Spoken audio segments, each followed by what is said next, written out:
Olá pessoal, tudo bem? Aqui o professor Álvaro, vamos lá para mais uma aula. Bem, basicamente não é uma aula, né? Mas é somente responder algumas questões referentes a perguntas das nossas diferentes provas que nós fizemos, que capaz possam ser parecidas às provas que você já teve e que possa te ajudar em alguma prova final, em um simulado, em um concurso, enfim, etc, etc, capaz, né, numa prova de recuperação, etc, etc. Você já sabe, né? Então, para não demorar mais, né, vocês sabem que meu nome é Álvaro, né, eu sou professor de anatomia, entre outras disciplinas mais, então vamos lá para o que interessa, para você não ficar adiantando, tá? Tem que assistir todo o vídeo, não esquece e já se inscreve no meu canal, tá? Se inscreve no meu canal e deixa o like e alguma dúvida que você tiver na caixa de comentários, elogios, críticas, sugestões, assim, pode deixar lá. Então vamos lá. Vamos lá.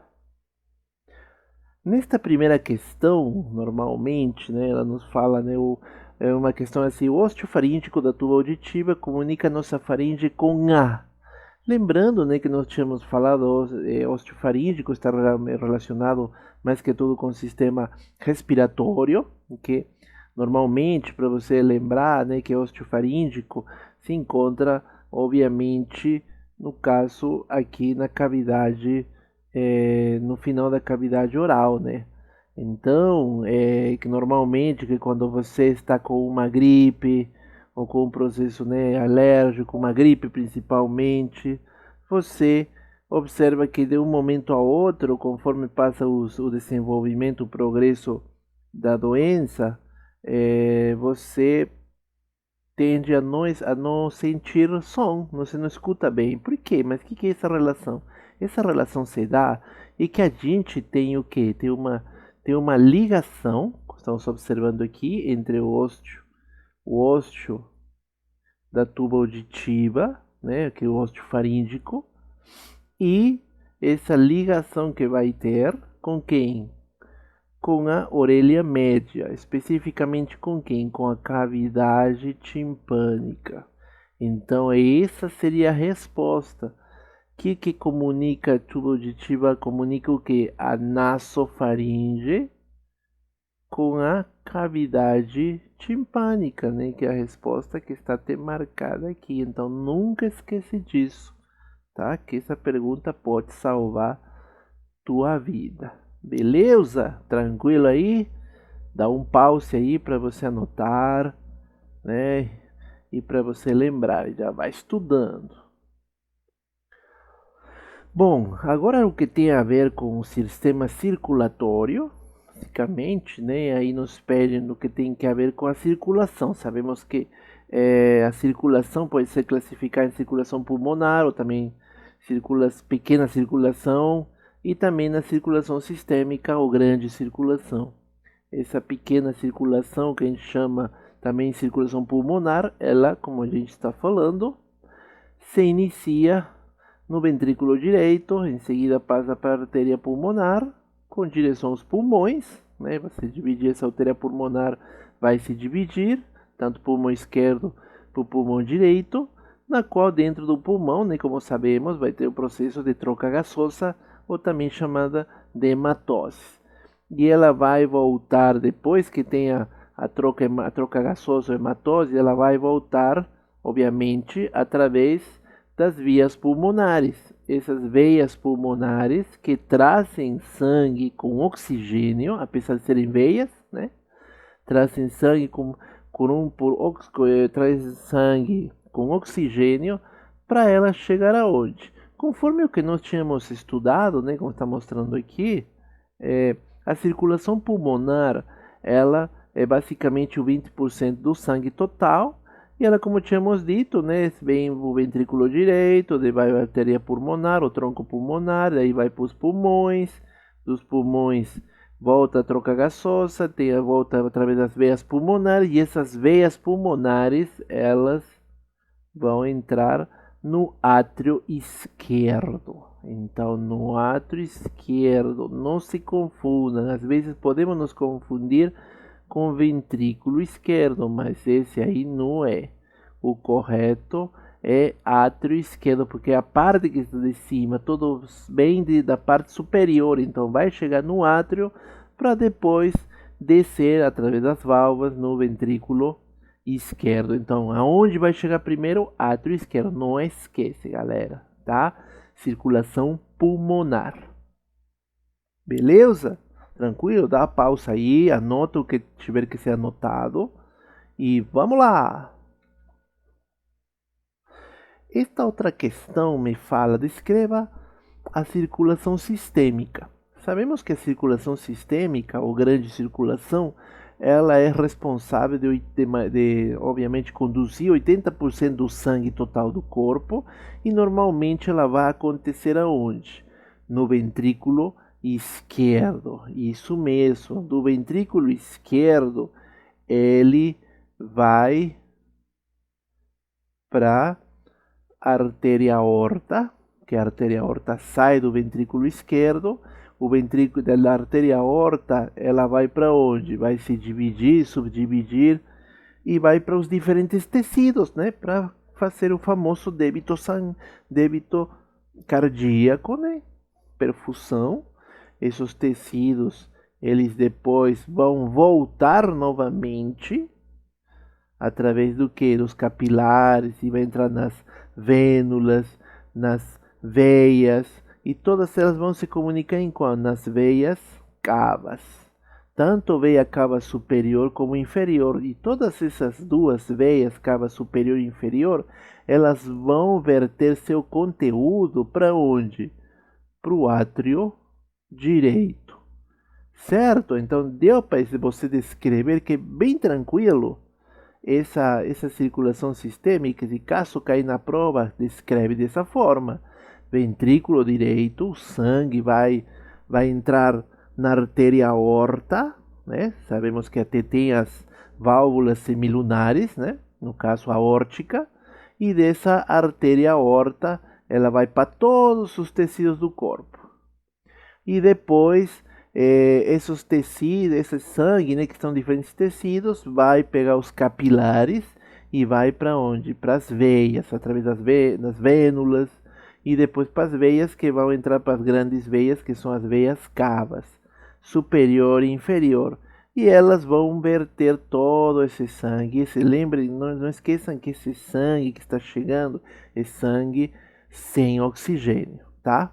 É sangue que tem que sofrer o processo de hematose. E aí todas vão verter das veias cavas para onde? Para o átrio direito, tá? Não se confundam com a parte de circulação, no caso pulmonar ou microcirculação, tá, galera? Vamos lá para a próxima. Tranquilo aí? Anota o que eu falei desse jeitinho, tá? Isso aqui você pode falar desse jeito que eu falei. Você pode também falar, assim como você vai encontrar em qualquer livro de anatomia, aqueles que eu encaminhei para vocês, turminha de enfermagem, tá? Também é a mesma coisa, não muda nada. E o que eu falei aqui ainda está bem mastigadinho, com os passos primordiais. Então, vamos lá, sucesso. Próxima. Essa próxima nos fala que ela faz sempre essas questões entram num contexto, né, de alguma doença, normalmente, na qual fala a ruptura da parede livre do ventrículo esquerdo é uma das complicações mecânicas mais graves e letais associadas ao infarto agudo de miocárdio. Nós até falamos desse infarto agudo do miocárdio, né? E então, sabemos que vai ter uma ruptura da parede livre do ventrículo. Então, nossa, tem uma parede, um músculo rompendo, ô louco. Então, mas a nossa dúvida, né, que a gente fala, é a parede do coração, ela é composta pelo quê? Pelo endocárdio, miocárdio e quem mais? Quem está faltando? Estão me fazendo essa grande dúvida. Então, se a gente colocar e voltar às nossas aulas, nós tínhamos colocado, tem um slide nessa parte do sistema circulatório que tínhamos falado do coração, né? E que o coração, obviamente, é um músculo muito forte, principalmente os ventrículos, ventrículo esquerdo, né? Então, ele a gente falou que é dividido em que uma camada mais externa, que é o epicárdio, ou também chamado pericárdio visceral, uma camada intermédia, o miocárdio, e a camada mais interna, o endocárdio. Então, então quem está falando aqui é composta pelo endocárdio, miocárdio. Ah, então aí seria o que? Serve o que? O epicárdio ou pericárdio visceral. Mesma coisa, você pode colocar epicárdio, epi, porque epi é para de cima, né, o mais externo, e ou pericárdio visceral. Tranquilo, galera? Acho que está bem bacaninha, tá? Então estuda, grava aquilo que a gente está falando, tá? Filma, lembra que está no meu canal aqui, então não esqueça de se inscrever, compartilhar e deixar teu like. Vamos lá para a próxima. Outra questão que também é bem conduzida e que pode servir para vocês, obviamente, em diferentes momentos da sua vida, é referente aos seios paranasais. Por que eu estou falando dos seios paranasais? Porque nós tínhamos falado que em seios paranasais pode acontecer muitas doenças. Uma delas é, no caso, a sinusite, né? Que vem do sino, seios, significa. Então, na face, então vamos encontrar, e no crânio mesmo, toda a parte, obviamente, do viscerocrânio, vamos encontrar esses seios paranasais, que fazem parte do sistema respiratório.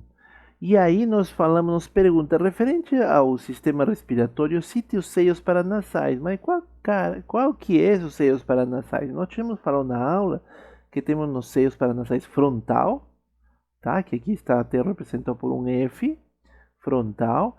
Daí temos os maxilar, onde que fica o osso maxilar, aqui podemos estar observando aqui, o seio maxilar. Estou mostrando aqui. Aí temos os etmoidais que aqui podemos observar. Até a gente falou, né, que a parte é uma parte assim, uma lâmina cribosa que tem aí podemos entender tem toda a conformação do cheiro, né, através e lá vai levar esse estímulo para ser transformado na condução nervosa para depois ir no par cranial bulbofatório e tudo isso, mas passa por esse seio, que é o seio etmoidal, tá, galera? E para finalizar, aquele que está posterior, obviamente, à cavidade nasal, que é o seio esfenoidal. Esse seio esfenoidal que está mostrando aqui, basicamente, ele é um seio que protege muito a hipófise que está aqui. Se vocês observam aqui, né, tem aqui a hipófise, ou glândula pituitária, e logo na parte inferior a ela tem esse seio, que é como para proteger ele mesmo. Certinho? Então, galera, então são seios frontal, maxilar, etmoidal e esfenoidal. Não esquece disso, anota ali. Não fica só aqui no livro, guarda no teu caderno, anota para que já fixe na tua cabeça, tá, galera? Isso é muito importante. Vamos lá para a próxima.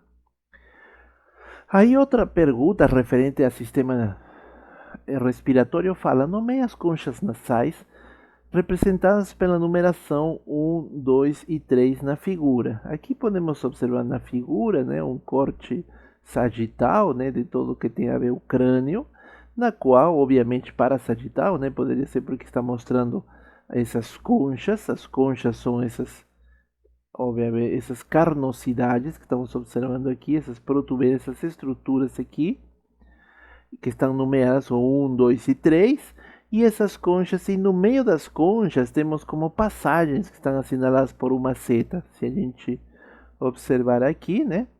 Então temos essas setinhas, que são obviamente espaços, que são chamados de meatos. Então as conchas são as estruturas, as carnosidades, por assim falar, e os espaços entre eles que são os meatos. Então me pede qual que é o nome desses que estão representados na imagem. Então, conforme o que nós tínhamos estudado sobre cavidade nasal e que está em qualquer livro de anatomia, tá? Então, a gente vai ver que temos, por exemplo, são as conchas, né, que tínhamos falado. O número 1, obviamente, vai ser a concha superior. A número 2 vai ser a média. E a número 3, a inferior, tá? Então essas são o nome dessas conchas. Não é nada difícil, só você tem que localizar que a 1 é superior, a 2 é média e a 3 é, no caso, a inferior. Tranquilo, galera? Acho que isso aí tá, como a gente fala em espanhol, tá pan comido, tá? Então, vamos lá. Nesta outra questão, fala referente às funções do sistema cardiovascular. Nossa, você faz demais. Então, nós tínhamos falado, marque a alternativa correta. Então, quais são essas funções do sistema cardiovascular? Transporte de gases, obviamente, né? Quando a gente, no caso, o oxigênio, transporte de calor através da cavidade nasal, transporte de nutrientes, através dos vasos, transporte de resíduos metabólicos, né, tudo que vai ser despejado e depois jogado através do sistema linfático, transporte de hormônios, já que o sistema endócrino verte tudo nos vasos, né? Então até aqui beleza. Então conforme as alternativas tem transporte de gases, de calor, nutrientes, então seria todas verdadeiras. Beleza, cara? Isso aqui estava muito simples, tá? Então vamos lá. Essa questão 8 que eu tenho visto, né, que deu muita confusão no pessoal e sempre dá confusão porque a gente pensa que o que foi nos foi basicamente ensinado na escola muitas vezes era que o sistema respiratório simplesmente tem uma parte condutora respiratória. Já vi pessoal falando aí inspiração, expiração, mas não tem nada a ver com isso. A gente está vendo aqui parte mais que tudo fisiológica. Então, me fala, o aparelho respiratório é compreendido por três partes. A primeira, obviamente, né, a que vai inspirar, né, a parte condutora, que conduz o ar, por isso a gente chama até a parte respiratória.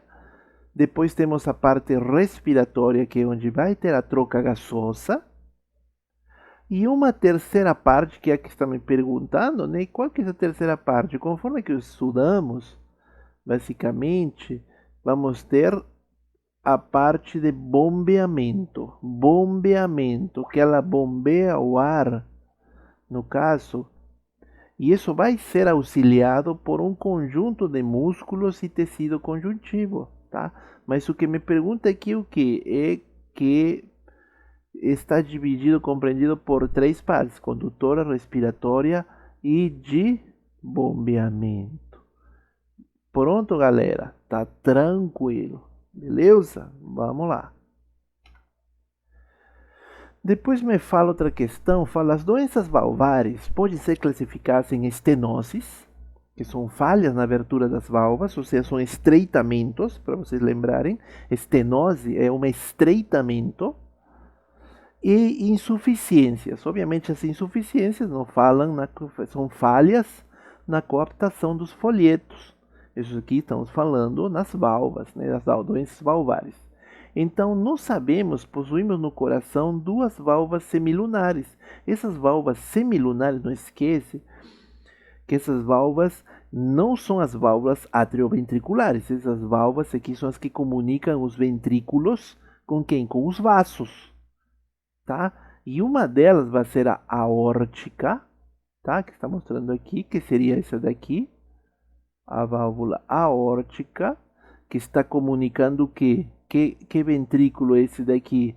Esse é o ventrículo qual? Esquerdo, né? No caso, esse é o ventrículo esquerdo que vai comunicar com quem? Que vaso que esse aqui é o artéria aorta. Então, essa válvula aórtica, né? É bem fácil. E a outra vai ser aquela que vai comunicar quem? O tronco pulmonar, ou artéria pulmonar, com quem? Com que ventrículo está aqui, gente? Observa aí. Com que ventrículo? Ventrículo direito, tá? É o ventrículo direito. Então, essa válvula vai ser a pulmonar, tá?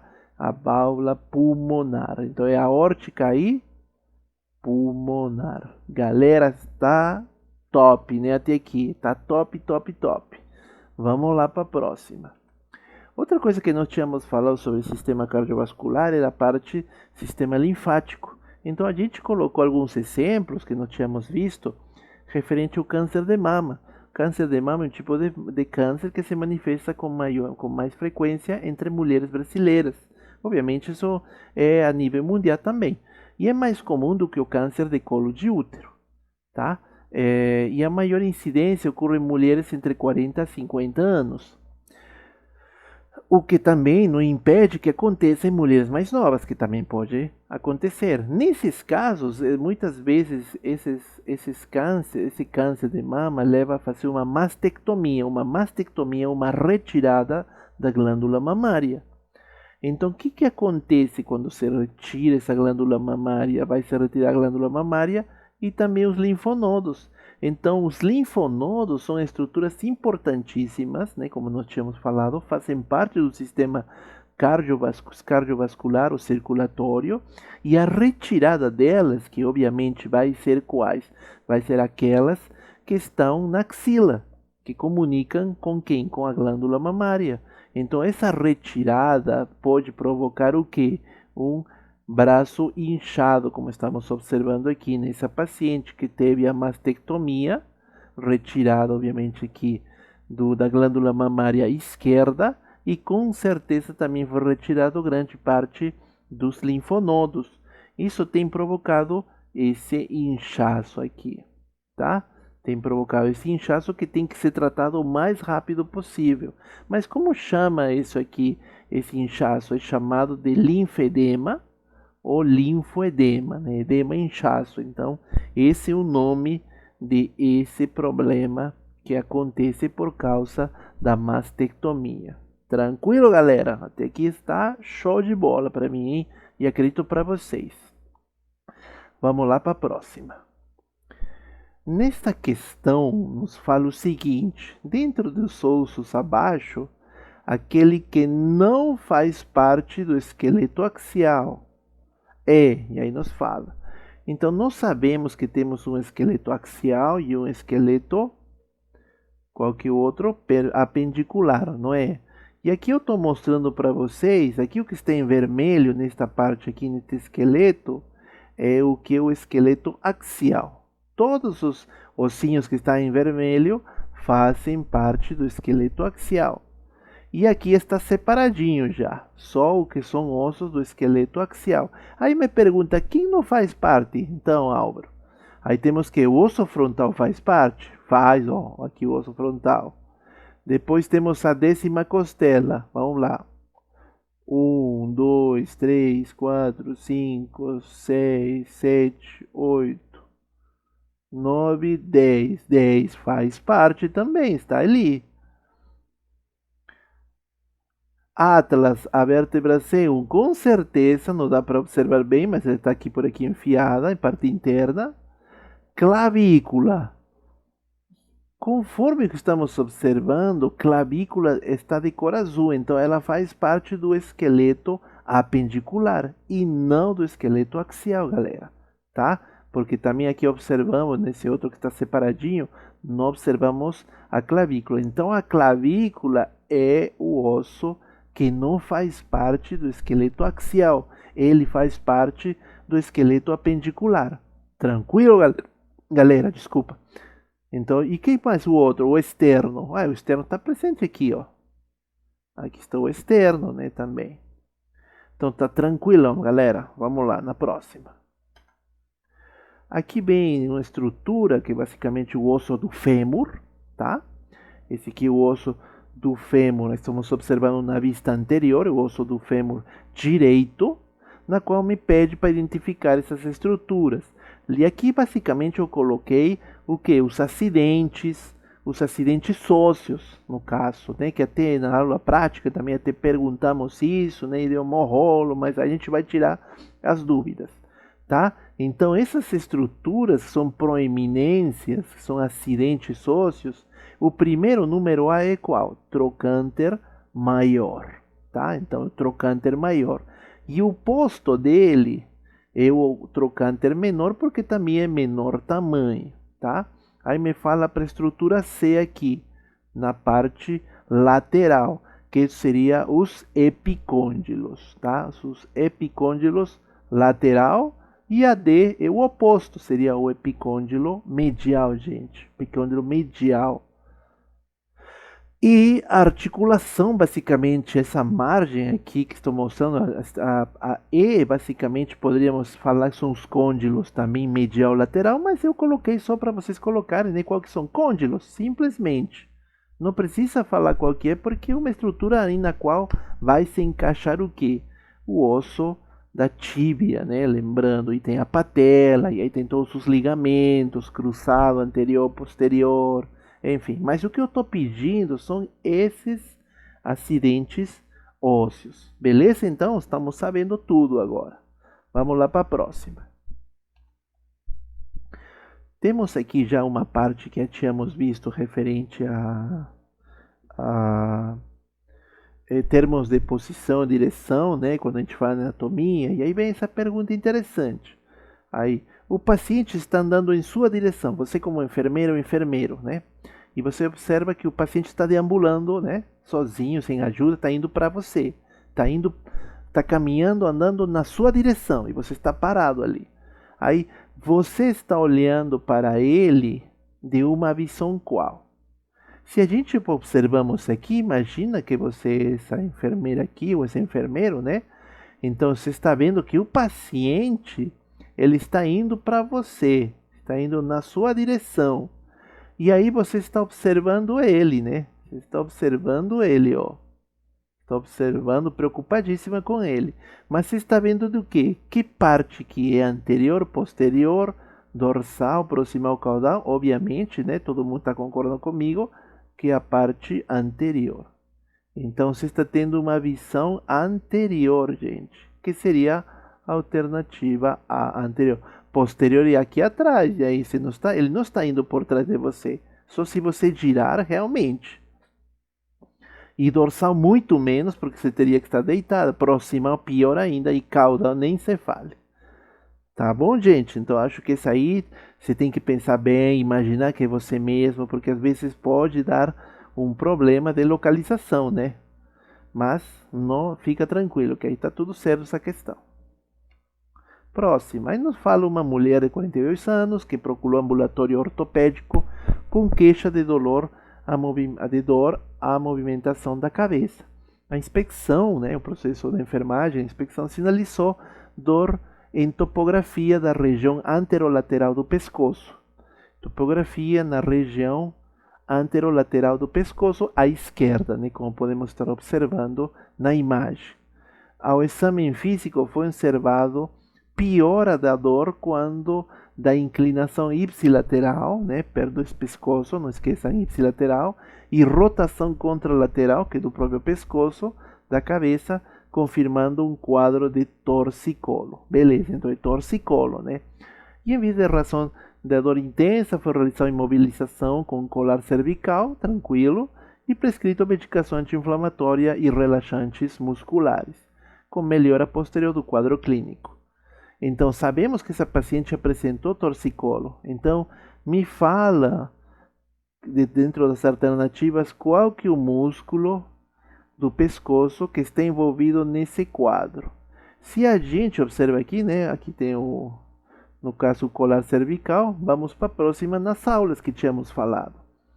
Né? Tínhamos falado de um famoso músculo, que tem um nome bem bacana, né, que é o famoso músculo esternocleidomastoideo, né, que ele se fixa na cabeça do externo, como você pode ver, em duas cabeças na parte clavicular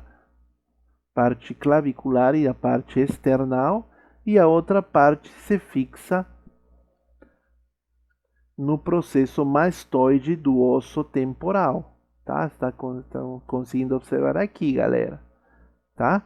Então, esse músculo é o músculo esternocleidomastoide. O que seria essa alternativa aqui? Tá, galera? Então, tranquilo, galera? Não esqueçam isso, anota, anota no teu caderno tudo isso, tá? Que isso vai ser de grande ajuda aqui para exames, para provas, enfim, e para reforçar teu estudo que a gente verá proximamente, nas próximas anatomias que nós teremos por aí, galera. Então, deixo aqui algumas referências importantes de alguns livros que você encontra facilmente na internet, beleza? Não esquece de se inscrever no meu canal, tá? Vamos chegar aos 1000 inscritos, por favor.